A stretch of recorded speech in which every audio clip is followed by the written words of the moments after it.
Jai Hind UPSC aspirants. Welcome to the NSB IAC family. Today, in the series of our mentorship lectures on each and every subject in the prelim syllabus in general studies, आज हम environment को देखेंगे. Environment section में आपको क्या पढ़ना है, कैसे पढ़ना है, कौन से sources आपको use करने हैं, इसे geography और science के साथ कैसे integrate करना है, सब आज हम इस lecture में देखेंगे. So let's begin.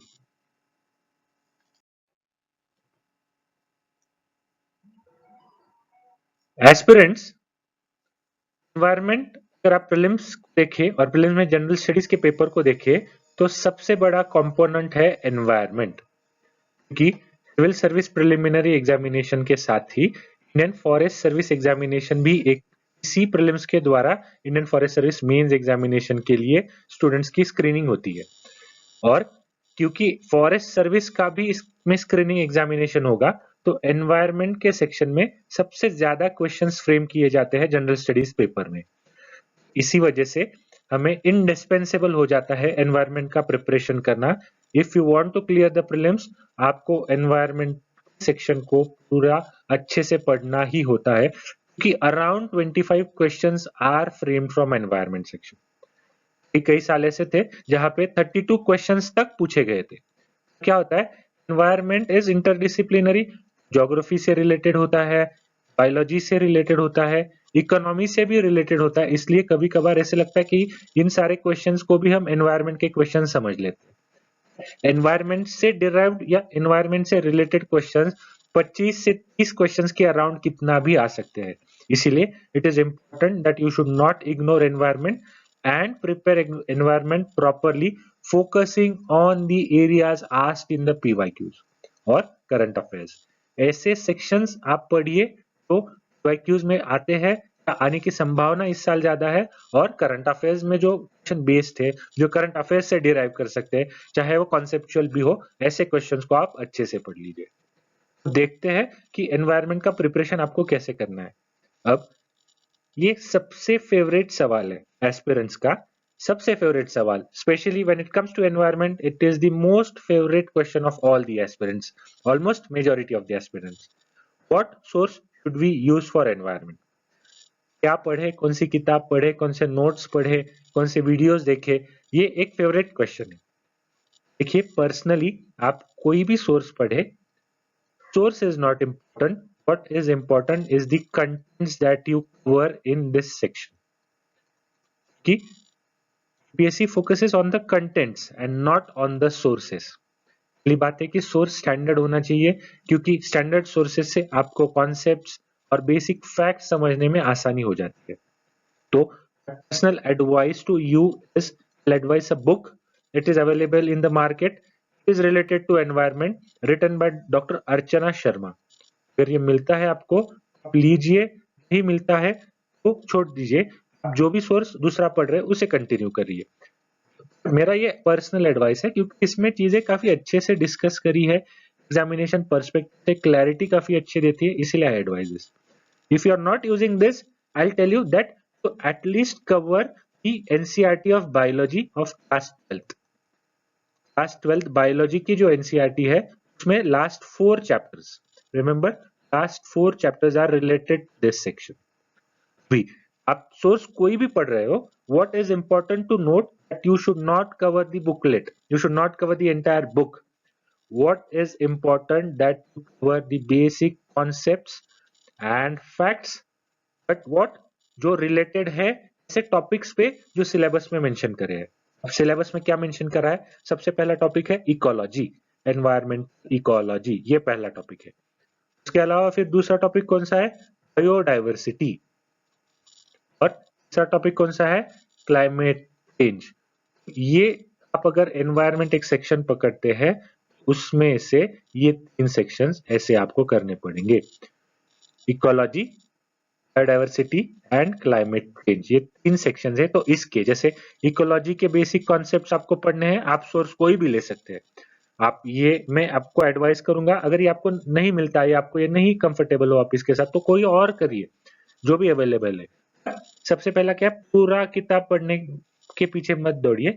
आपको बेसिक कॉन्सेप्ट्स और फैक्ट्स पे इनिशियली फोकस करना है, एनवायरमेंटल इकोलॉजी के, बायोडाइवर्सिटी के, क्लाइमेट चेंज के। जब हम एक एक पीवाईक्यूज को देखेंगे और स्पेशली एनवायरमेंट सेक्शन में आपको जब क्वेश्चंस देखेंगे तब आपको पता चलेगा कि इस पे क्वेश्चंस हर साल बनते हैं। Around 5 to 6 questions in environment section are regularly in each and every year asked on the conceptual part of these three topics. पहले इनको कवर करने में आपका ध्यान दीजिए। अब जब भी एनवायरनमेंट पढ़े उससे पहले पढ़ना शुरू करने से पहले it is important to go through the PYQs. Environment UPSC prelims में ऑफिशियली सिलेबस में 2011 में इंट्रोड्यूस किया गया था। अगर आप 2011 से पहले भी क्वेश्चंस देखेंगे तो आपको एनवायरनमेंट दो स्पेसिफिकली मेंशन नहीं था environment in the syllabus, but there were questions in this section. 2011 में यूपीएससी ने ऑफिशियली अपने सिलेबस में इसे मेंशन किया, तब से आपको इसके क्वेश्चंस बढ़ते नजर आते हैं। 2013 में जब इंडियन फॉरेस्ट सर्विस एग्जामिनेशन के प्रीलिम्स और सिविल सर्विसेज एग्जामिनेशन के प्रीलिम्स को इंटीग्रेट किया, तब से इस सेक्शन के क्वेश्चंस बढ़ते ही गए हैं। तो ये एक इंपॉर्टेंट सेक्शन हो जाता है। तो कुछ भी आप सोर्स पढ़े, टॉपिक्स पढ़ना शुरू करें, ध्यान में रखिए सबसे पहले पीवाईक्यूज कम से कम 2011 से आगे पढ़ना ही चाहिए। इसके अलावा अब आपको क्या करना है, इकोनॉमिक सर्वे जो हर साल आता है अब आएगा अगले हफ्ते, और बजट, इंडिया का इकोनॉमिक सर्वे और बजट में जितने भी सेक्शंस है, जितने भी टॉपिक्स है रिलेटेड एनवायरनमेंट, उसको अच्छे से पढ़िए। ये हर साल इकोनॉमिक सर्वे में 2-3 ऐसे चैप्टर्स होते हैं which are dedicated to climate change, dedicated to climate financing, dedicated to international organizations, summits, conventions, along with that wildlife हो हमारे देश में, बायोडाइवर्सिटी कंजर्वेशन हो, इसके और कुछ चैप्टर्स में डिस्कशन होता है। तो ऐसे सारे चैप्टर्स को आपको इन दोनों में से पढ़ना है। अब इस साल आपका थोड़ा काम बढ़ेगा क्योंकि इस साल दो आपको इकोनॉमिक सर्वे कवर करने हैं, कि इकोनॉमिक सर्वे इस बार जुलाई महीने में भी आया था और इकोनॉमिक सर्वे अभी जनवरी के एंड में भी आएगा। तो इस साल आपका काम थोड़ा बढ़ेगा क्योंकि इकोनॉमिक सर्वे दो आ रहे हैं। तो आपको क्या करना है, दोनों इकोनॉमिक सर्वेज में एनवायरनमेंट से रिलेटेड, देखिए 2023-24 का इकोनॉमिक सर्वे आया था जुलाई महीने में, क्योंकि मई में हमारे यहाँ पे इलेक्शंस थे, इसके कारण इलेक्शंस के बाद इकोनॉमिक सर्वे था।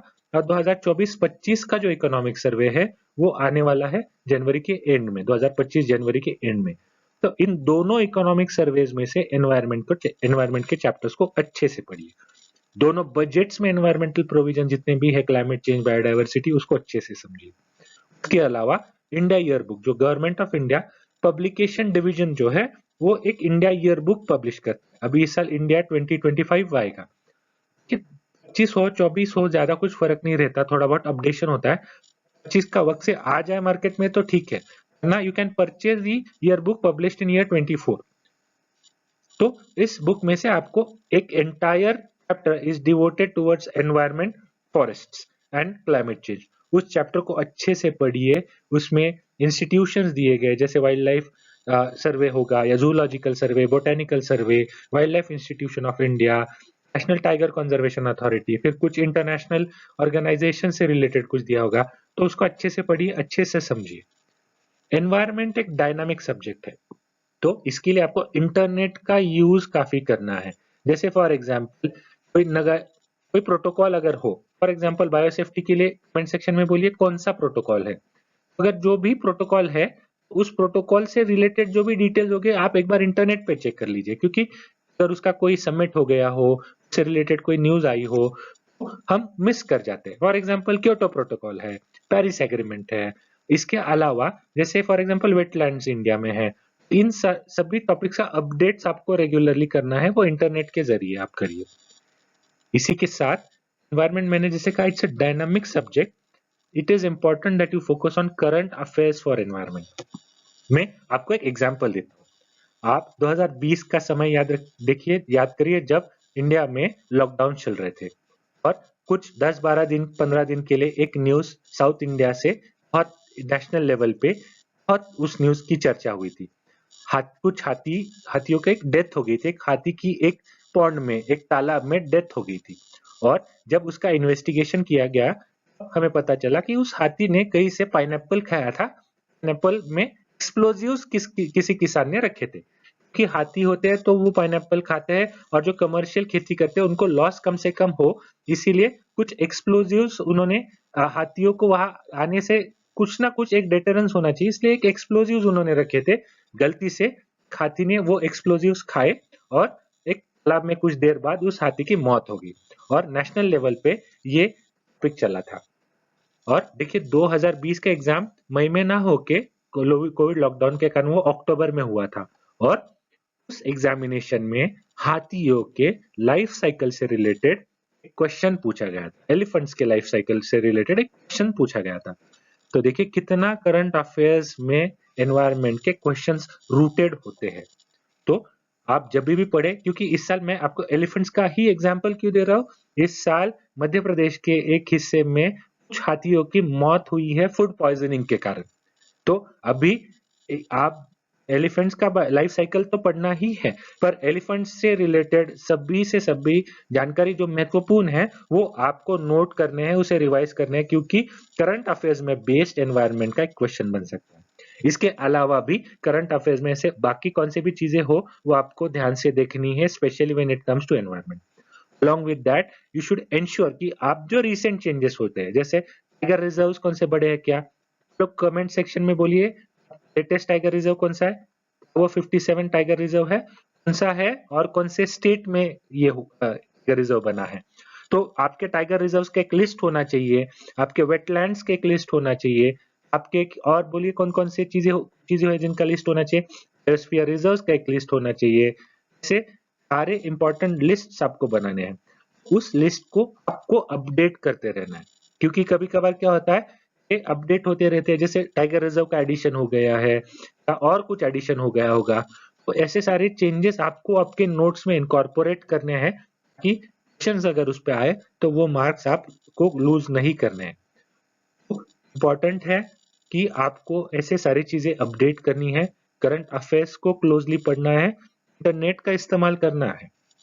नाउ कि जैसे मैंने कहा एनवायरनमेंट के क्वेश्चंस बढ़ते हैं और काफी क्वेश्चन ऐसे लगता है ज्योग्राफी से कुछ है, बायोलॉजी से कुछ है, इकोनॉमिक्स से कुछ है। तो जब भी आप एनवायरनमेंट पढ़े, सबसे जरूरी बात उसे आप ज्योग्राफी के साथ इंटीग्रेट करिए, क्योंकि बायोस्फीयर रिजर्व्स हो, रिजर्व्स हो, ये सारे क्वेश्चंस मैप बेस्ड भी आते हैं। दूसरा, बायोलॉजी से कनेक्ट करिए। देखिए मॉस मॉस हो, लाइकेंस हो, या ऐसे सारे बायोलॉजिकल ऑर्गेनिज्म, चाहे प्लांट स्पीसीज हो, एनिमल स्पीसीज हो, उनके ऊपर क्वेश्चंस पूछे गए हैं which are related to the biology section। तो इंटीग्रेट करिए। बायोलॉजी सेक्शन कहाँ पे आप पढ़ोगे, ऐसे भी आप पढ़ने वाले हो जनरल साइंसेस में, उसमें से जो जरूरी है फॉर एनवायरनमेंट उसे आप इंटीग्रेट करिए। इंटीग्रेशन इसलिए जरूरी है कि इससे आपका एनवायरनमेंट का अंडरस्टैंडिंग अच्छा हो जाता है, एनवायरनमेंट के फैक्ट्स सबको अच्छे से समझ में आते हैं और अल्टीमेटली एग्जाम में आपको एनवायरनमेंट अटेम्प्ट करने में आपको मदद मिलती है। इसीलिए इसको इंटीग्रेट करके ही पढ़िए। दोस्तों अब जल्दी से हम एक रिकैप ले लेते हैं कि अभी तक हमने क्या क्या पढ़ा है, हमने क्या क्या देखा है कि हमें एनवायरनमेंट कैसे पढ़ना है। पहला, आप सोर्स कोई भी लीजिए, मैंने एक सोर्स आपको एडवाइस किया है, सोर्सेस पढ़ते समय ध्यान में रखिए पेज टू पेज कवर मत करिए, please do not cover from page to page. New study थोड़ा सा स्मार्ट स्टडी करना है, एग्जाम ओरिएंटेड अगर आपको स्टडी करना है, आपको क्या करना है, आपको टॉपिक वाइज जाना है।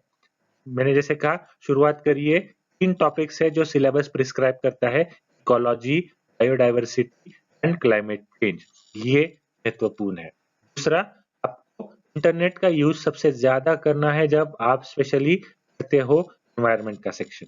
आपको आपके नोट्स अपडेट करने हैं, आपको आपकी सारी लिस्ट हो, टाइगर रिजर्व्स की हो, बायोस्फीयर रिजर्व्स की हो, वेटलैंड्स की हो, नेचुरल वेजिटेशन की हो, सब अपडेट करनी है और उसके लिए आप भरपूर इंटरनेट का इस्तेमाल करिए। तीसरा टॉपिक है जो देखिए रिकैप में सोचिए मैंने क्या बोला था एक बार, आपको India year book, economic survey और बजट, इन सब का आपको इस्तेमाल करना है basically while you study environment also. आप इकोनॉमिक्स हो, बाकी सारी चीजों में जरूर करोगे, सोशल सिक्योरिटी स्कीम्स हो, गवर्नमेंट स्कीम्स हो, उसमें करते हो, पर एनवायरनमेंट में कहीं ना कहीं ये छूट जाता है। तो इस साल इसे छोड़ना नहीं है, क्योंकि एनवायरनमेंट की पढ़ाई में ये सब जरूरी है। और मोस्ट इम्पॉर्टेंट क्या है, एक तो importance of environment in the entire GS paper कितना है, बहुत ज्यादा है, इसीलिए एनवायरनमेंट को फोकस करके पढ़ना है, इंटीग्रेट करके पढ़ना है और उसको अच्छे से रिवाइज भी करना है। ये सब करने से पहले एनवायरनमेंट के पीवाईक्यूज कम से कम 2011 से आगे आपको पढ़ने ही पढ़ने हैं।